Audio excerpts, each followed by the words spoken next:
ngayon eh, palong-palong ang bumanat kayo, no? Ito, game.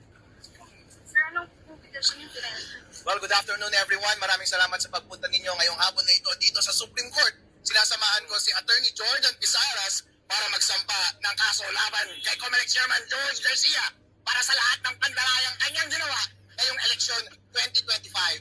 Ang Pantalaya ka niyang ginawa. Kalmaan mo lang kasi. Alam na to. ay dumalaw si Attorney Pisaras noon October 2024 sa opisina ni Chairman George Garcia para mag-courtesy call dahil first time niyang tumakbo bilang congressman ng District 1 ng Bohol. At tinanong niya lang si Chairman George Garcia, meron po ba kaming assurance na may papatupad natin ng maayos ang lahat ng ating election laws ngayong election process na ito? Ang sagot ni Chairman George Garcia ayon sa petisyon ni Attorney Pisaras ay, ilan ba ang botante mo sa iyong distrito? Ang sabi, 300,000 po.